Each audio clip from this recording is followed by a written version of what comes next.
керек.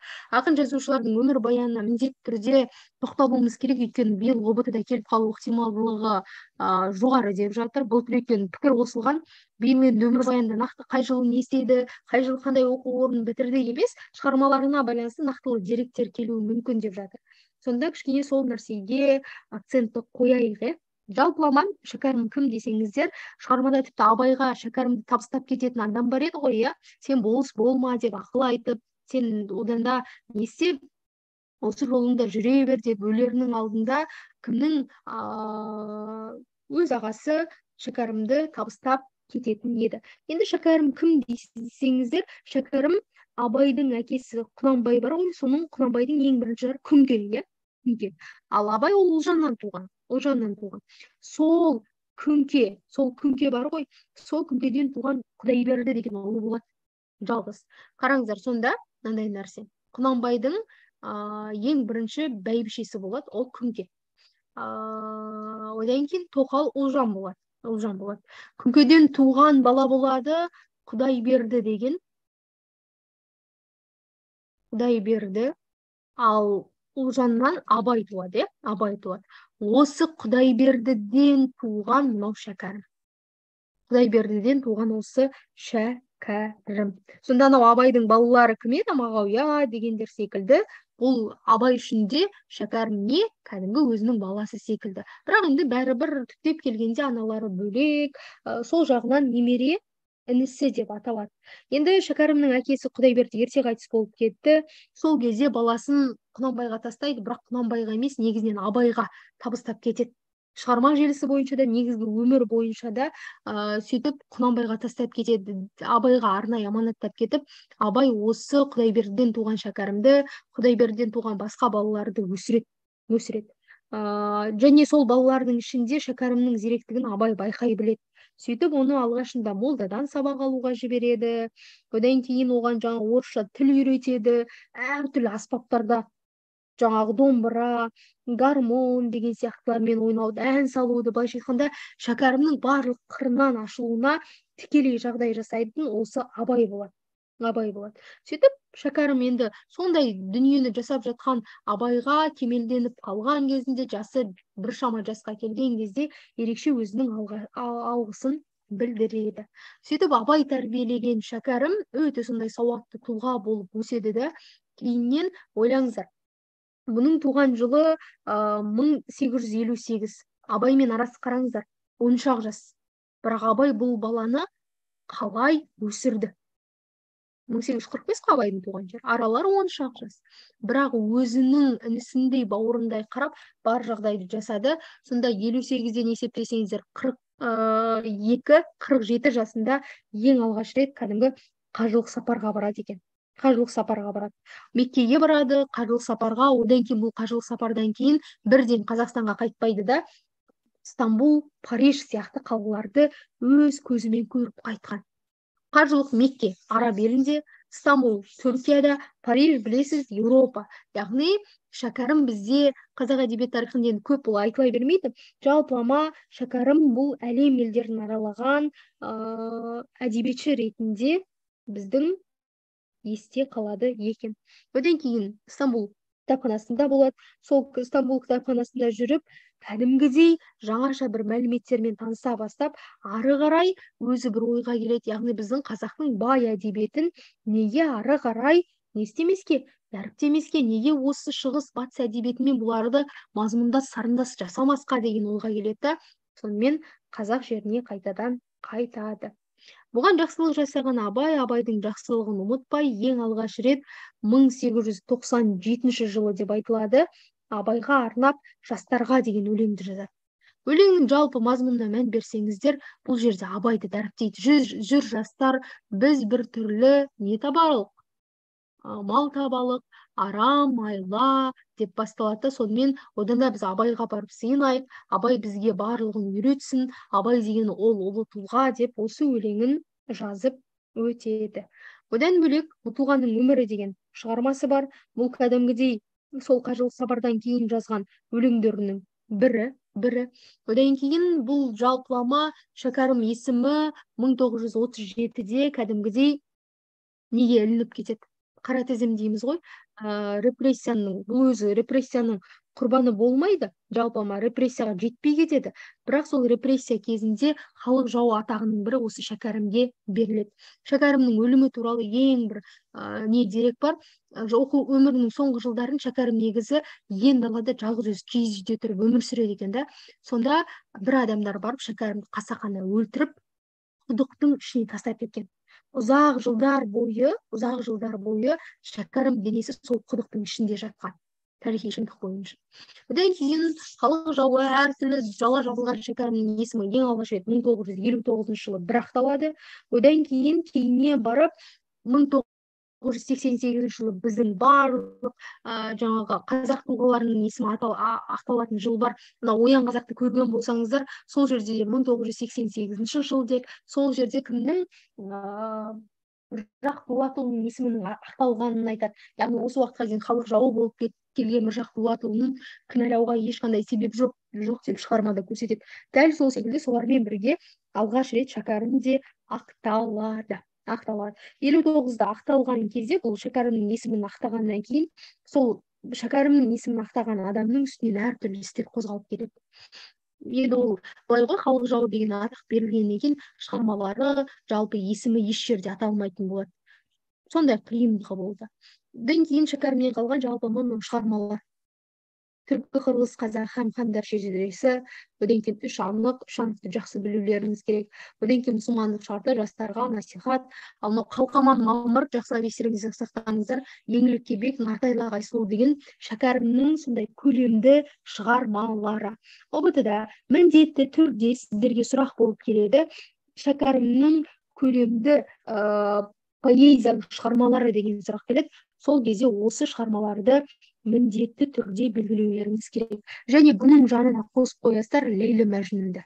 Қалқаман Мамыр, еңлік кебек, Нартайлы Айсұлу және Лейлі Мәжнүн. Шығыс дастаны болады, сол аңыздың желісімен өзінің жазып шыққан сондай бір адамдар арасындағы адал махаббатты суреттейтін шығармасы. Міндетті түрде қаңтар ұбт-сында да бұл сұрақ келеді. Жақсылап естеріңізге сақтап алыңыздар. Шәкәрім сонымен қатар тек қана бір поэзиялық шығармалар жазған жоқ, сонымен қатар прозалық шығармалар да жазылды. Ең алғашқы романы ол Әділ Мария деп аталады.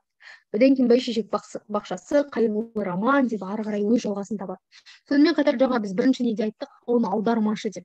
Пушкиннің, Дубровскийдің, Боранның, одан кейін Гарриеттің Томағайдың балағаны деген шығармаларын қазақ тіліне аударған. Одан кейін тағы бір нәрсе айтайық. Шәкәрімнің өлеңдеріне ән жазылған. Өлеңдеріне кәдімгідей ән жазылған.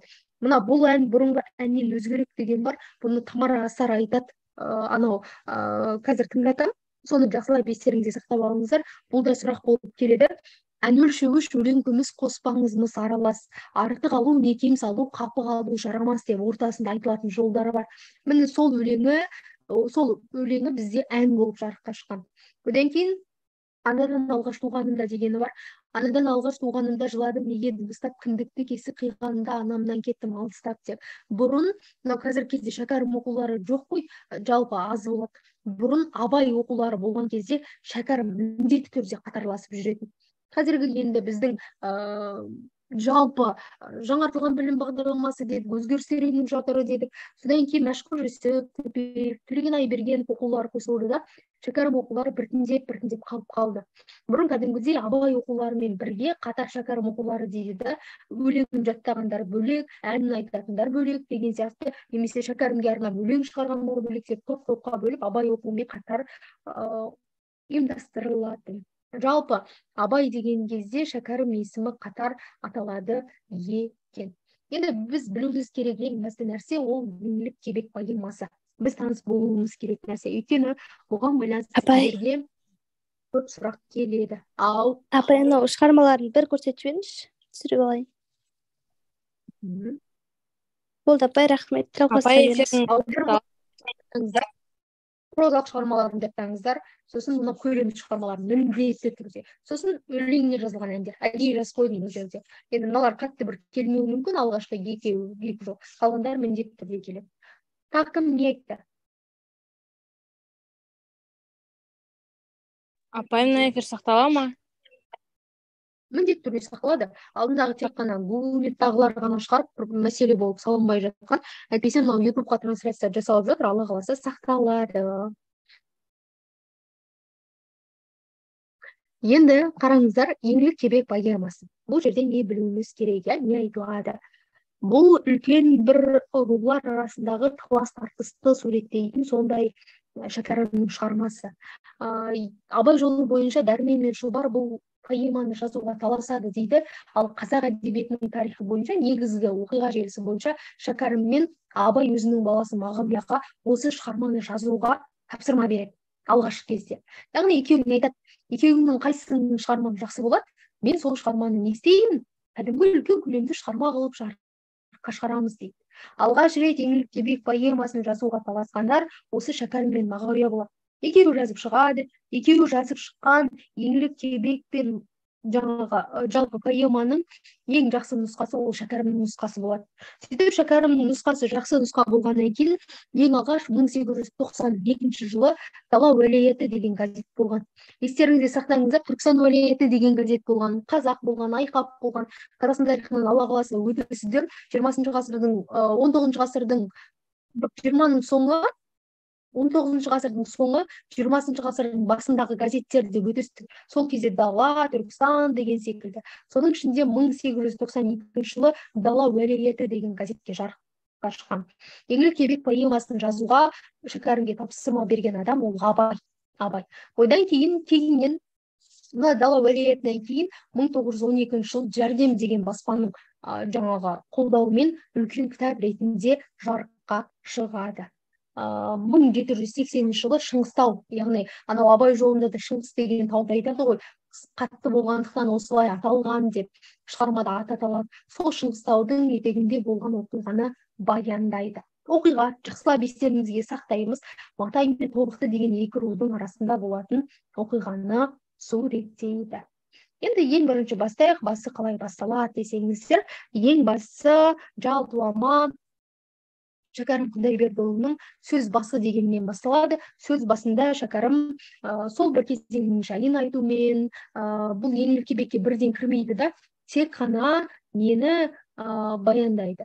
Тек қана сол бір кезеңдегі жайттарды бетін ғана баяндап өтеді.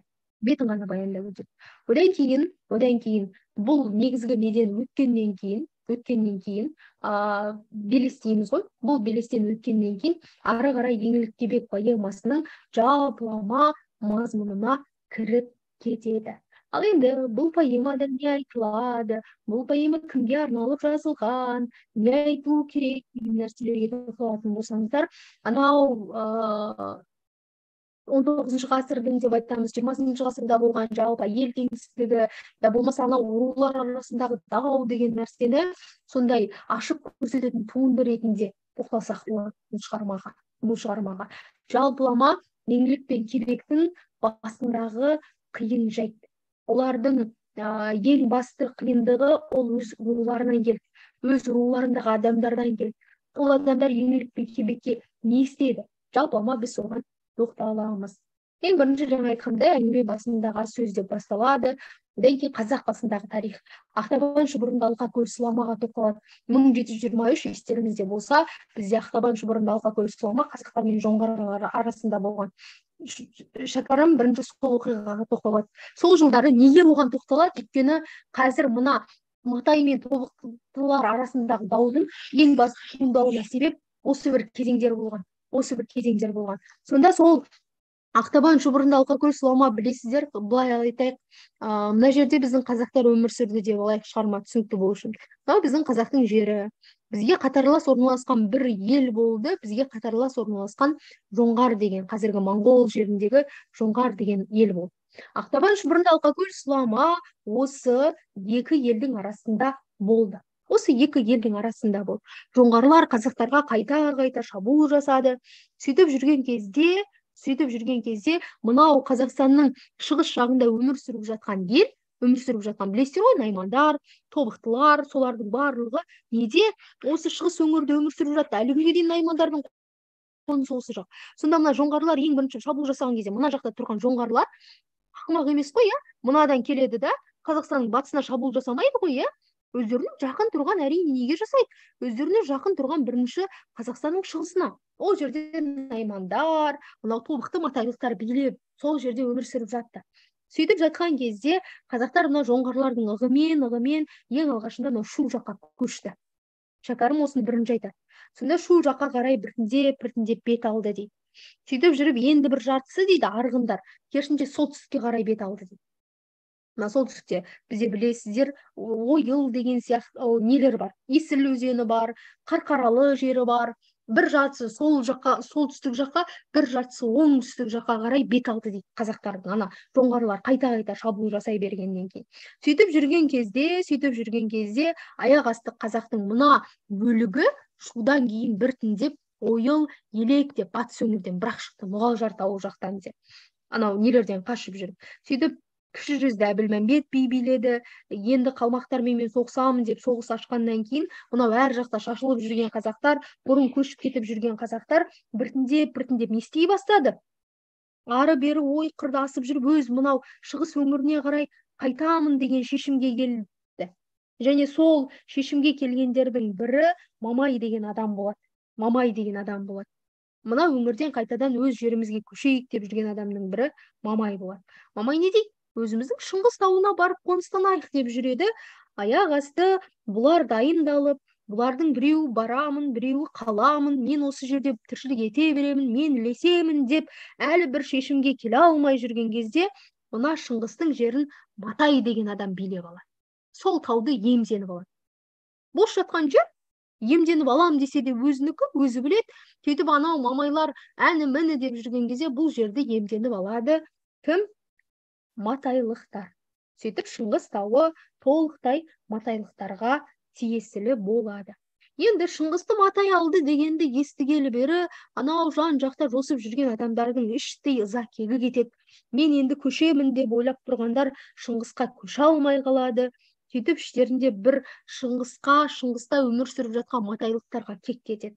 Енді еңлік кебек осы Матайға тікелей қатысты. Мынау еңліктің шыққан жері сол матайлықтар жақ қой. Ал кебек қайдан шықты дейтін болсақ, кебек тобықты деген үлкен ру бар. Сол тобықты, Абай шыққан тобықты, Құнанбай шыққан тобықтыда Тоқтамыс деген бір бай болады. Кәдімгі беделді Тоқтамыс деген бір адам болады. Мына кебек сол Тоқтамыстың інісі болады. Тоқтамыс бұл тобықты және кебек осының інісі болады. Енді Тоқтамыс сондай жуан таяқ деп беріледі. Оның жаңағы бүкіл ел арасында беделді болғаны барлық айтылады да, енді кебектің жайы айтылады. Кебек Тоқтамыстың туысқан сондай бір жақын бір інісі. Ол кезде кебектің жандысы 15-тер шамасында дейді. Яғни кебектің ең алғаш мына халыққа, адамдарға аты тарай бастаған кез 15 жасы деп баяндалады да, ол мықты болған айтылады. Кебек қандай десе, жақсылап естеріңізде сақтайсыздар, мынау сіздерге ұбт-да міндетті түрде сұрақ болып келеді. Көзі өткір, одан кейін қара торы жігіт. Кебекке байланысты дерек. Оның қара торы жігіт, орта бойлы екені, бұл кімге берілген? Кебекке берілген, жалпы оның бейнесіне берілген сипаттама. Тапалдау дейді, кішкене. Тапалдау, одан кейін кең иықты. Осыны жақсылап естеріңізге сақтап аласыздар. Тоқтамыстың бейнесі емес, мынау кебектікі. Тоқтамыстың інісі кебектің жалпы бейнесі. Көзі өткір деп, одан кейін ел қамы үшін жаңағы жанын беруге дайын адам, ел үшін анда да мұнда да соғысқа барып жүрген адам деп баяндалады. Осы кезде сол кебектермен қатар Нысан деген абыз өмір сүреді. Нысан деген абыз кәдімгі балшы балгер болады. Көп адамдар Нысан абызға барып, өздерінің болашағын болжатып, өздері сондай болашақтары туралы бар нәрсені біліп жүрген болатын. Сөйтіп жүрген кезде кебекте барады ол Нысан абызға. Кебекте барады да Нысан абызға не дейді? Әй, абыз дейді, маған бал ашып берсен дейді. Сөйтіп Нысан абыз не істейді? Енді мен саған бал ашайын. Бірақ дейді, мен саған бал ашамын, бірақ бұл бал, ашылған бал менің айтқан сөзім емес дейді. Анау төбедегі нелердің, жындардың айтқан сөзі дейді. Жындардың айтқан сөзі. Мен тек қана солар маған не айтты, соны айтамын. Тек сен осы сөздерге құлақ ас дейді. Сол кезде Нысан абыз қолына қобызын алады. Ұмытпаңыздар, бұл да сұрақ болып келіп қалу ықтималдылығы жоғары. Нысан абыз қолына қобызын алып, енді анау жоғарғы жағымен не істей бастайды? Байланыс орната бастайды. Байланысты қалай орнатады? Байланысты әрине қобызын тартады да, анау Қорқыт секілді, Қорқыт өлместің күнін іздегенін жақсы білесіздер ғой. Сол Қорқыттың әуенін салып, сол жерде өзі несін ойнай бастайды? Біртіндеп күйін ойнай бастайды. Сонымен асықпай отырып, Қорқыттың күйін тартып, жоғары жағын жындармен байланыс жасап жатқан кезде, аяқ асты Нысан абыз Кебекке бір сөз айтады. Не дейді? Сенің жақын арада жалпы өлім құшуың мүмкін дейді. Ол өліміңе себеп болатын қыз бар дейді. Биік қабақ сұрлау қыздан. Қабағы биік, жақсылап естеріңізде сақтаңыздар. Кебектің өліміне себеп болатын жайт не болуы мүмкін, немесе кім десе, биік қабақ өңі сұрлау қыздан болуы мүмкін. Сен сақтан, бұны мен айтып жатқан жоқпын, бұны нелер жындар айтып жатыр. Сен сондай қыздан не істе, сақтан дегенді айтады. Барынша ондай қыздан аулақ жүр, сен оның құрығына тез түсіп қалуың мүмкін. Сондықтан қыз атаулыдан аулақ жүр. Сақтықта жүрмесең, кейін арты қорлық болады деп Нысан абыз сондай сөздерді айтып кетеді. Кебек шығады. Шыққаннан кейін, ой, сол бір жынның сөзін тыңдай ма, жын деген кім болыпты деп, солай бұл Нысан абыздың айтқан сөзіне мән бермей жүріп кетеді. Бұл ен даланы кезіп қалған, сондай анау жігіттердің серісі болып жүрген жігіт қой. Сөйтіп ол Кебек аңшылыққа шығады бір күні. Аңшылыққа шығады, жаңа таудың басында ары бері жүреді, сөйтіп түлкі қуады, бір түлкіні ұстап алып, екінші түлкіні қууға бара жатады, одан оны ұстап алып, үшінші, сөйтіп жүрген кезде кеш батып кетеді. Сол кезде алай дүлей дауыл басталып кетеді. Кебек не істерін білмейді, не қайтайын десе алай дүлей дауыл, не де болса ертерек бір үйге мен не істеуім керек, жақын маңдағы бір үйге қоныстанып алуым керек, жақын маңдағы бір үйге барып кіруім керек, әйтпесе мен мына дауылда не істеймін, өліп кетуім мүмкін дейді да. Сөйтіп біртіндеп жүріп келе жатса, оның алдынан Матай деген ел шығады. Матай еліне келеді, өзі Тобықтыдан шыққан. Сөйтіп Матайдың еліне келеді, Матайдың елінен келсе, сол жерде бір үй тігіліп тұр екен. Соған бірден кіре кетеді. Кірсе, кәдімгі қарапайым отбасы, жаңағы шалы бар, кемпірі бар, сондай бір отбасы, соған барып өзін таныстырады Кебек.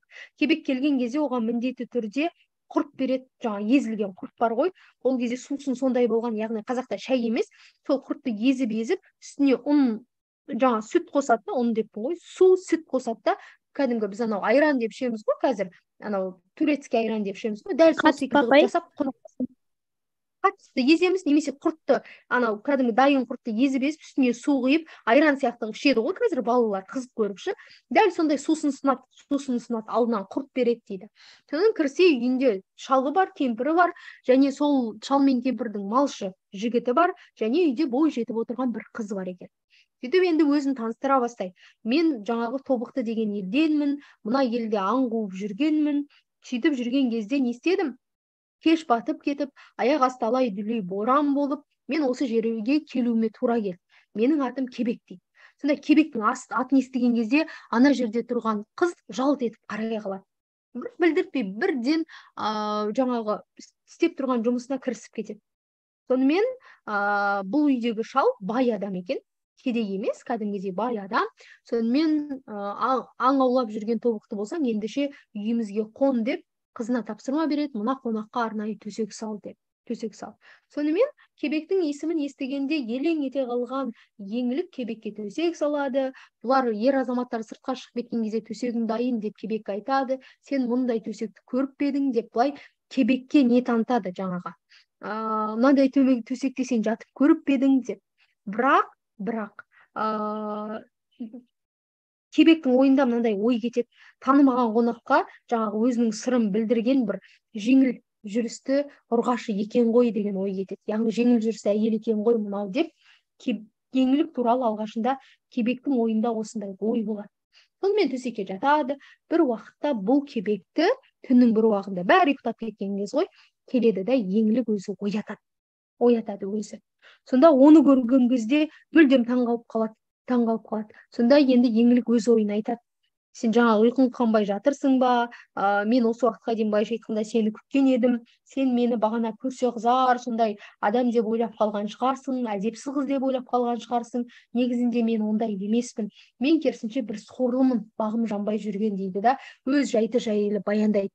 Еңлікті мына әкесі бай біреумен атастырып қойған. Енді кезінде қазақта болған ғой алдын ала атастырып қою. Бірақ ол жерде қыз бен жігіт, яғни өз қызын лайықтау деген адамға беру, ол әке-шешенің міндеті деп ойлағанда, ал бұл бай біреудің дүниесі үшін мына қызын сондай қызы ұнатпайтын нашар бір адаммен атастырып қойған екен. Міне осы жайтты айтып береді. Менің атым Еңлік деп, мына үйде отырған шал менің әкем, мені біреумен атастырып қойған деп, менің нағашыларым Қабанбай батыр болған деп соның барлығын баяндайды да, мені де сондай біреумен атастырды. Ол адам қандай?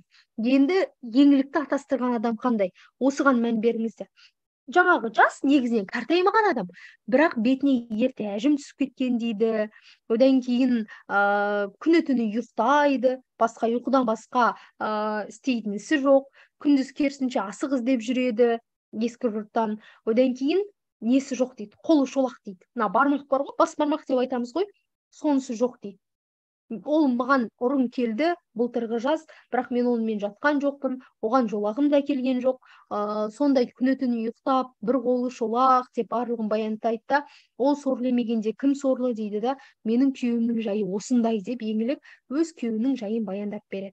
Сөйтіп жатқан кезде енді кебек сөйлейді. Енді бұл жерде еңлік ойын білдіріп қояды ғой соңында. Егер қаласаң, егер шынымен маған ғашық болсаң дейді, ойлаңыздаршы, бірден ғашық болу, енді шығармалардың кішкене несі. Не істейді дейді? Сен маған өмірлік жолдасым боламын деп уәде бер дейді бірден еңлік. Сонымен сол жерде кебек сөйлейді. Мына қыз жаңағы түні бойы мені күтіп жатып, мені сынапты ғой, енді мен мына қызды сынайын дейді да, осы жерде кебек оған айтады: егер сенің басында сондай жағдай болса, ендеше былай жасайық дейді.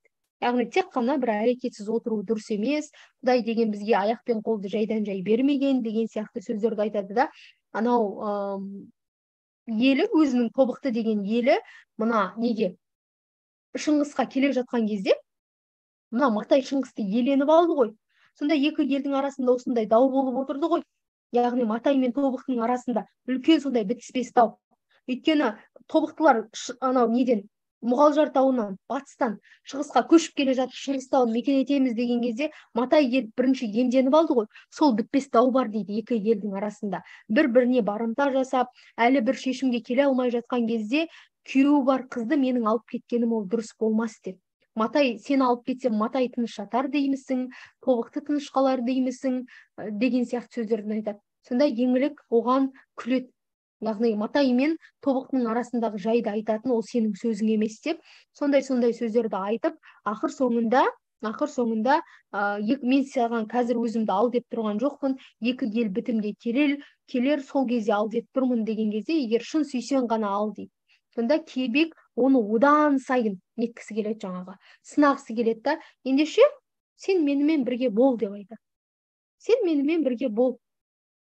Сонда еңлік одан тағы да қашады. Яғни сен шын сүйсең ғана менімен бірге боласың. Шын сүймесең сен кетесің деген сияқты сөздерді айтады. Сонымен ақыр соңында екеуі сол кезде бірге болады. Кебек еңлікті аламын дейді, еңлік кебекке тиемін дейді. Бірақ екеуінің ортасында уағда болады. Ол қандай уағда десеңіздер, екі елдің арасы бітімге келгеннен кейін ғана. Яғни Матай мен Тобықты бір-бірінен барымтаны, анау арасындағы алауыздықты кетірген кезде ғана бұл екеуі қосыламыз деп бір келісімге келеді. Сөйтіп таң атады. Таң атқаннан кейін кебекке арнайы ет асылады. Сөйтіп кебек барлығы дастарханда отырып, сол еттен ауыз тиеді. Жаңағы малшы бала бар, кемпір бар, шал бар, еңлік бар. Сөйтіп кетер кезінде, енді бұл кебек түлкі аулап жүрді ғой. Сонда ана шалға айтады: ана түлкілердің ішінен біреуін өзің таңдап ал да, тымақ жасап ал дейді. Жығыт тымақ деп айтылады. Өзіңе сондай жығыт тымақ жасап ал деп, сөйтіп бір түлкісін арнайылап, сол кімнің, еңліктің әкесіне тастап кетеді. Сөйтіп еңлік кебекті қайда жүрсең де аман бол деп шығарып салады. Сөйтіп еңлік кебек еліне келеді, еңлік өз елінде жүреді. Сөйтіп жүрген кезде 6 ай уақыт өтеді. 6 айдың ішінде кебек 2 күнде 3 күнде бір еңліктің ауылына жиі келіп тұрады. Екеуі бірде қырда кездеседі, бірде елде кездеседі. Сөйтіп жүріп ақыр соңында екеуі күнделік былайша айтқанда жиі кездесіп жүріп, анау Матай мен тобықты арасында бір бітім болады. Екеуі барымта қалған малдарын бір-біріне қайтарып, екеуі бір келісімге келді-ау деген кезде еңлік пен кебек қара жартаста кездесеміз деп келіскен болатын. Дәл осы жайттан кейін еңлік өз заттарын, енді қашқан кезде бұлар қашамыз деп келісіп қойды ғой. Сол қашқан кезде ішетін тамақтарын, жалпы киетін киімінің барлығын сол қара жартастың маңына апарып қояды. Кебек келе қалса екеуміз бірге қашқанға деп. Сөйтіп кебек еңліктің еліне келеді. Ол кезде ода қашамыз деген ой болмайды. Сонда еңлік тиіседі ғой кебекке. Мен арнайлап дайындап қойдым. Сен мені сонда алмаймын дейсің бе деген сияқты. Енді кебек ол кезде қашамыз деп келген жоқ қой. Ал еңлік оның қашамыз деп келуін күтті. Сосын келгеннен кейін еңлік өзінің жүкті екенін айтады. Яғни сен екеуміз бірге болғалы, міне қыс өтті, жаз өтті. Мен мына елде емес, сенің жаныңда баламды тууым керек дейді. Буаз деп айтылады енді бұл шығармада. Сонда өзінің буаз екенін, мен босансам сенің қолыңда босанайын деген сөздерін айтып, ақыр соңында бұл екеуі тәуекел етеді да, жаңағы қара жартастың маңынан барлық заттарын алып, қашып кетеді. Ол кезде шал мен кемпір ұйықтап жатқан, таң атады, шал мен кемпір оянады, оянғаннан кейін еңлікті іздеп таба алмайды, қыз қашты. Сонымен ана жерде апыр-топыр шу, бүкіл матайлықтар сол жерге жиналады. Ол кіммен қашты, ешқайсысы біле алмайды.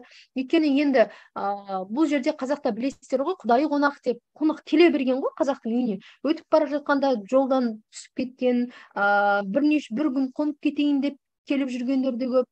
Сонда шал айтады ғой, еңлікті кім алып кеткенін білмеймін деп. Еңлікті кім алғанын білмеймін. Өйткені үйге келуші де көп, кетуші де көп. Мен оның қайсысының еңлікті алып кеткенін білмеймін деген кезде, анау біреу сұрап қалады, саған ана түлкі тымақты кім берді деп. Сонда түлкі тымақты берген бір жігіт, тобықтының жігіті, оның есімін де ұмытып қалдым деген кезде, ана малшы жігіт бар еді ғой үйлерінде, сол аяқ асты есіне түсіреді. Есіне түсіреді да бірден айтады: Матайдан шыққан еңлікті алып қашқан анау тобықтының жігіті кебек деп.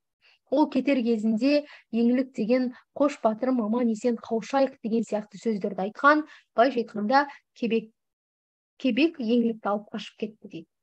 Сонымен ары қарай Қабекең деп айтылады. Соған Көбей деген адам келеді. Енді Көбей деген адам не үшін келеді? Көбей деген адам енді еңлік пен кебек таппай жатыр ғой, ешкім таппай жатыр. Бір айдай уақыт өтті. Бұл кезде мынау Тоқтамыс деген кебектің ағасы Арғын руында жүрген. Өз елінде емес, Арғын елінде жүрген.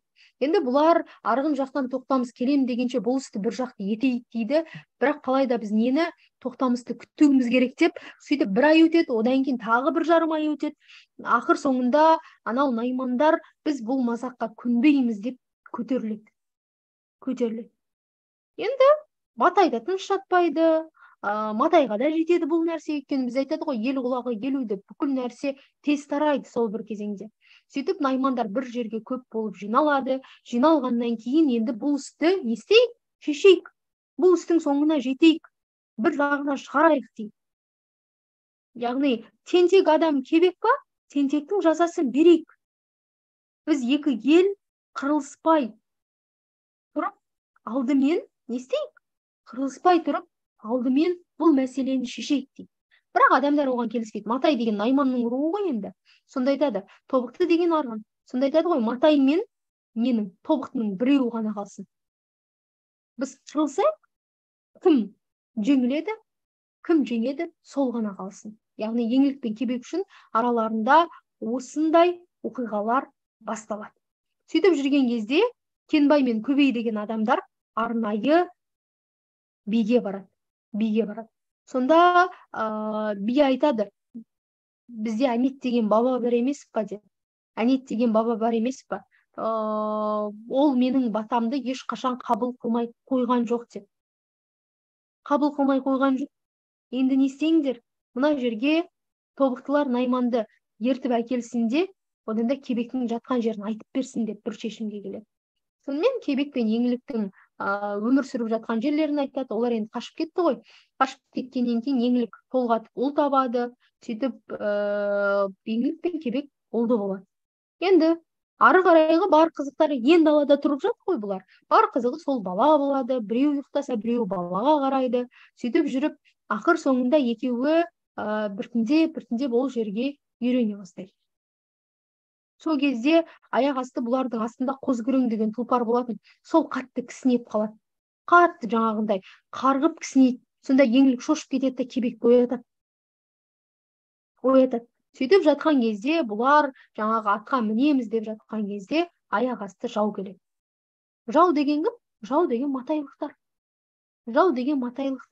Сонда матайлықтар кебек пен еңліктің жаңағы тұрып жатқан жерін біліп алғанда, бұлардың үстінен келіп арнайы басып қалған. Сонымен кебек қызыл қозы-күреңге міне салып қашады. Анау қозы-күрең жартастан қарғиды. Қарған кезде үстіндегі еңлік жерге ауып түседі. Құлайды кәдімгідей еңлік. Ойлаңыздар. Қашып бара жатты. Ана ат бүйтіп қарғиды ғой енді көтеріліп. Сол кезде еңлік жерге түсіп қалады. Сөйтіп, енді еңлік өлгенше мен де бірге өлейін дейді да, енді еңлік қайтадан атқа мінгізіп алу керек қой. Сөйтіп кебек қайтадан түскен кезде жау олардың артынан жетіп, кебекті қамауға алады.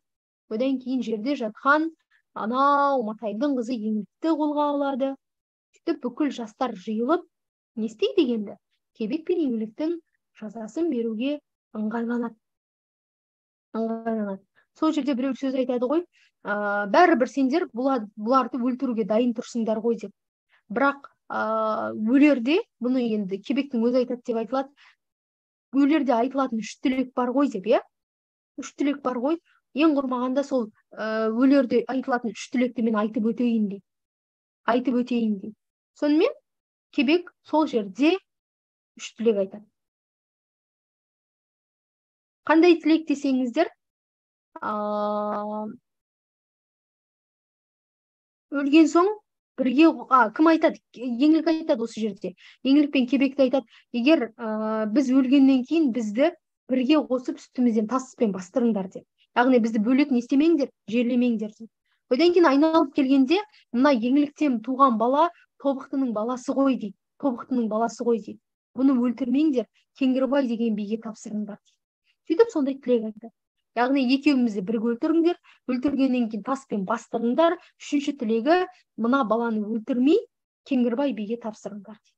Енді ана жердегі жұрт келіспестен басқа амалы жоқ. Бұл тілек келіседі. Сонымен бұлар бір-бірімен қоштасады, құшақтасады, қош айтысады, сөйтіп өлтіре бер деп, екеуінің мойнына да арқан салады да. Анау кімде Бесатар деген повесте естеріңізде болса, Иноземцев Райымның отбасын, Райымды солай өлтіретін еді ғой, арттың жалынына, құйрығына байлап. Дәл сол секілді екеуінің де мойнына арқан салады да, екі аттың құйрығына байлайды да жібереді. Екі аттың құйрығына байлап, оларды қатты жаңаға сабайды да, сонымен екі ат жүгірген кезде, шапқан кезде аналар өледі. Өлгеннен кейін бір төбеге апарады да, сол жерде не істейді? Екеуін жерлейді. Баласын да сол жерге тастайды. Еңлік кебектің моласының орналасқаны туралы айтылады. Еңлік пен кебектің моласы Таймақ пен Ералының арасында орналасқан деп айтылады. Сонда мына жұрттың сондай бір надан екені айтылады шығарманың соңында. Анау кімге айтты ғой? Кімді? Кішкентай бала, Тобықтының баласы бәрібір айналып келгенде. Оны кімге тапсыр деп айтып еді? Оны Кеңгірбайға тапсыр деді. Бірақ надан халық баланы Кеңгірбайға тапсырмайды. Сөйтіп жатқан кезде, анау Жуантаяқ дегендер баланың бар екенін біліп, түн ішінде жиылып, олар атқа мінеді. Сонымен әйтеуір іздеп ақыр соңында ана баланың жоқ болып кеткендігі айтылады. Сонымен бала ұрланып кетті дейді. Бала Кеңгірбай бидің, яғни Еңлік пен кебек өтініш айтқандай, Кеңгірбай бидің қолына түспейді. Сонымен шығарманың осы бөлігі айтылады да, соңында Шәкәрім Құдайбердіұлы өзінше бір түсінік жасайды. Яғни мен мына өлеңді неге жаздым деген кезде, бұл менің бір жайдан жай жазған өлеңім емес деп. Бұл жерде өздерің оқып, кім қас, қазақ қайсы, бұл жердегі таза кім, оны өздерің ажыратып алыңдар дейді. Бірақ бұл менің бір ойдан шығарған нәрсем емес дейді. Бұл кәдімгідей не? Бұл өмірде болған жағдай дейді. Бұл жай ғана бір әңгіме деп қарама дейді. Бұның ішінен өзіңе керегін не істе? Алып ал. Анау мейірімсіз адамдардан не істе? Барынша өз дініңді аулақ ұста дейді да. Осы жерде Құдайдан кешірім сұрап, сауап жаз, керісінше ненің орнына, күнәнің орнына деп, менің бар байлығым да осы қағаз деп, кім? Шәкәрім Құдайбердіұлы өз өлеңін аяқтайды екен.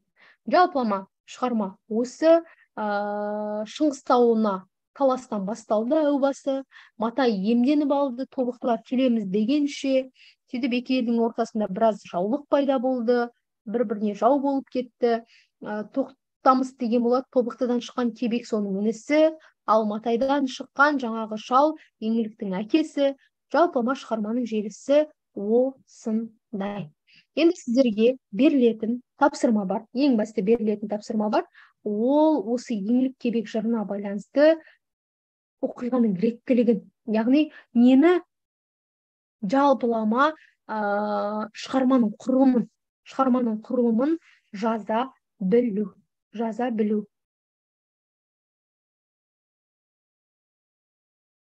Басталуы деген нәрсе бар, дамуы, одан кейін келесі бір нәрсе бар бізде. Келесі бір нәрсе ол шығарманың байланысы, яғни шығарма, мысалы қараңыздар, бір нәрсе басталады, оқиға болады.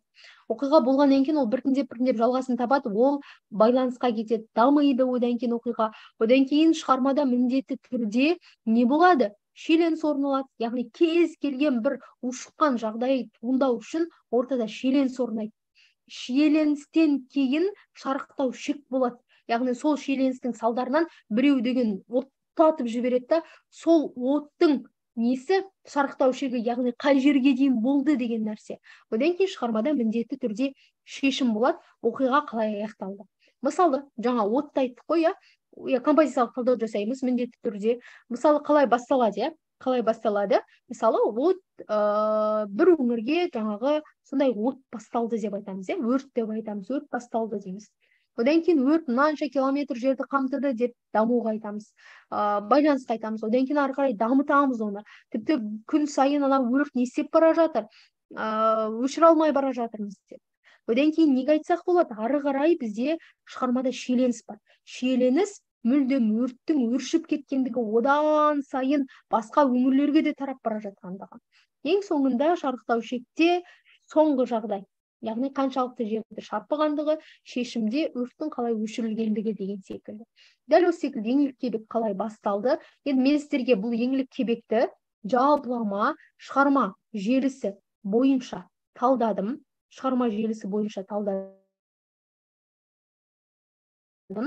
Одан кейін келесі нәрсе бар. Келесі нәрсе бізде мектеп оқулығы негізінде талдау.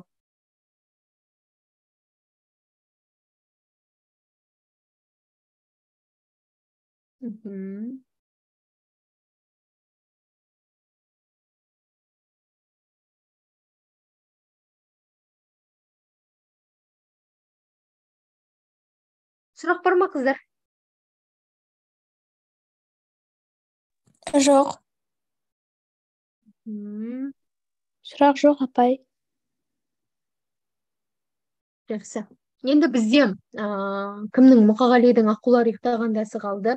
Одан кейін жыраулар поэзиясы бар. Ол жыраулар поэзиясын өлең талдау ретінде көркемдеуіш құралдармен бірге өтетін боламыз. Жалпылама алғанда енді осы уақытқа дейін өткен шығармалардан сұрақтарыңыз бар ма? Бізде әлі 10 минуттай уақыт бар. Апай, бізде алдыңғы болды ғой, қорқыт бойынша. Сонымен кітаптан бәрін оқып түсіндім, бірақ оны алдыңғы эфирін көрейін деп едім, онысы сақталды ма?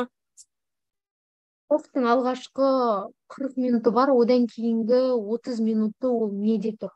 Google Meet'те тұр. Мен бүгін жіберіп қойдым, салатын шығар, бөліп. Екіге бөліп салады. Қорқыт 1, қорқыт 2 деп. Тағы? Апай, қандай сонда сұрақ жаңағы бар? анау айтушы еді ғой, жыраудың айтқаны бар ғой, абыздың сол айтқан Аха, қыз бар ғой, жаңағы биік қабақты деген, осы еңлікті айтқаны ғой, иә, осы иә, қыздың несі биік арқылы қабақты деп екеуі. айтады. Иә, сол қыздан барынша айтады ғой. Сен оның жаңағы арбауына емес, сен оған тез көніп қалуың мүмкін. Сен одан да бұл нәрседен аулақ бол дейді. Сол кезде кебек айтады ғой, ой, жаңағы енді бұл жындардың айтқаны не болыпты дейді. Сосын кейін барып бұл түсінеді. Ана неден кімнің кім еді аты? Ыыы, Нысан абыз ба? бұл еңліктің үйінен қайтқаннан кейін бұл жаңағы нысан абыздың айтқаны есіне түсе бастайды. Нысан абыздың айтқан анау деген сұр қыздан аулақ бол деген есіне түседі да, нысан абыздың айтқан сұр қызы осы еңлік емес па деп ойлайды да, бірақ соңында ойлайды, бәрібір адамның өмірінде бәрібір өлім деген нәрсе бәрібір келеді. Еңлік үшін өліп кетсем менде арман бар ма дейді да, сонымен қалады. Апай, бұл кезде кебек қанша жаста болып еді? Басында шығармада айтылады, анау аты тарай бастаған кезі 15 жас деп, одан кейінгі жасы нақты аталмайды. Ол тек атының былайша айтқан кезде тарай бастаған кезі деп 15 жас деп айтылады. Бірақ енді 15-те емес шығар деген ойдамын кейінгі нелерде. Тек қана ел арасында кебектің аты тарай бастаған кез ол 15 жасы дейді. Ал мына кезде шамамен 18-20 жастың кезеңі шығар деп ойлаймын.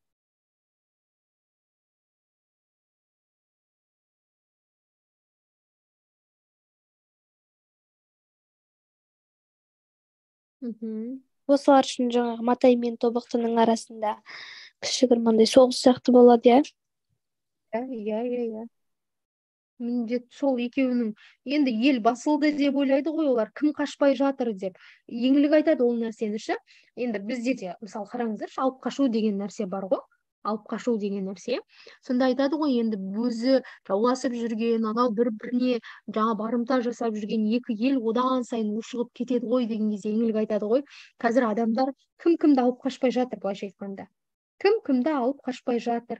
Алып қашу арқылы қосылып жатқандар қаншама деп айтады да, соның салдарынан ақыр соңы екі ел татуластау деген кезде алып қашады ғой.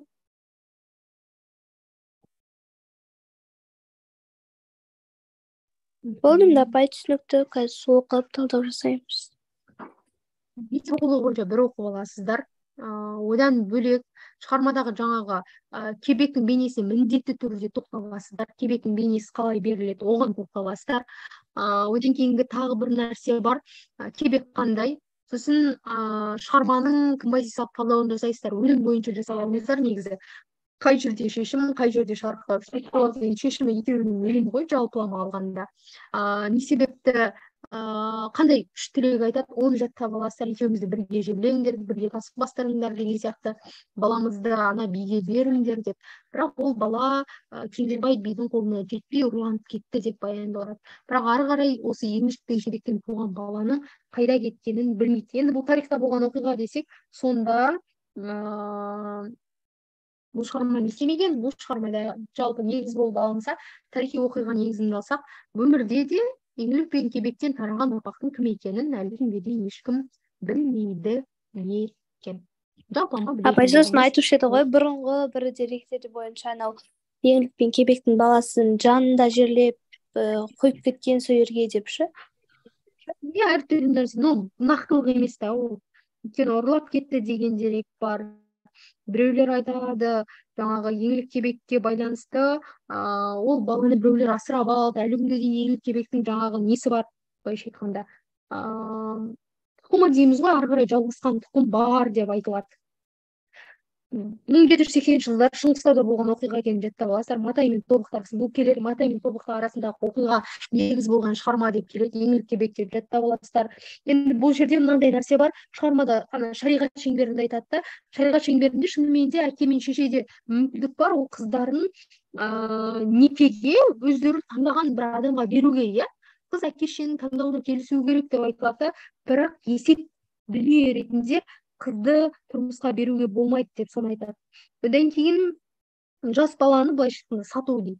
Мына кімнің, еңліктің әкесі де өзінің қызын былайша айтқанда сатқан болып есептеледі екен. Енді адамдар арасындағы ең басты нәрсе махаббатты баяндайды. Одан кейін Ақтабан бұрынғы замандарына тілге тиек етеді. Одан кейін Абылай хан бұл шығармада аталады. Яғни Абылай келгеннен кейін хандықтың жағдайы қалай болғандығына тоқталады. Жаңағы Кебек батырдың мінезі. Кебек батыр сосын кішіні құрметтеп, үлкенді сыйлайды деген береді. Осыны ұмытпаңыздар. Ел мен жер үшін кез келген жауға бір былайша айтқанда аянбай қарсы тұрады деп шығармада беріледі.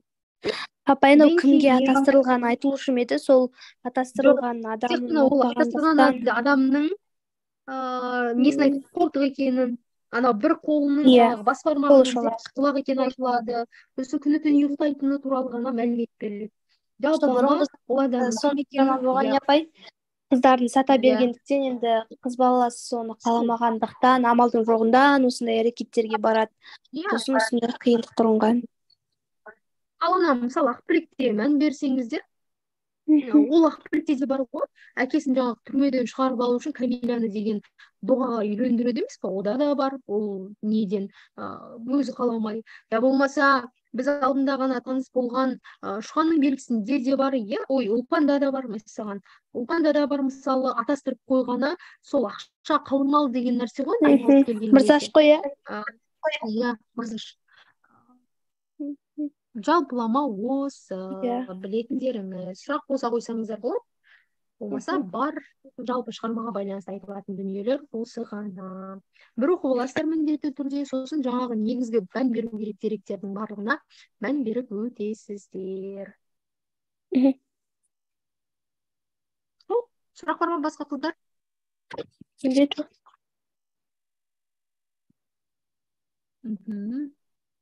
Дильна, Займира, Нұрбақыт, Жанерке, Мархабат, сұрақ бар ма? Жоқ, апай. Жақсы. Бір оқып аларсыздар. Ендеше келесі сабақта кездескенше, бізде әлі Шұғания бар, одан бөлек Бақсы Жамал бар, ең алғашқы қазақ әдебиетіндегі роман, оларды да жолдаймыз. Ақыл Арифта бар, одан кейін өлеңдер бар, кімнің Абайға, жастарға деген өлеңі бар, оған да кішкене тоқталып өтеміз келесі сабақта өлеңдермен қосып. Жалпылама осы қыздар. Жарайды, онда апай, рахмет. Жақсы, ендеше келесі сабақта кездескенше аман болыңыздар. Жақсы, апай, сау болыңыз. Жақсы, апай, сау болыңыз.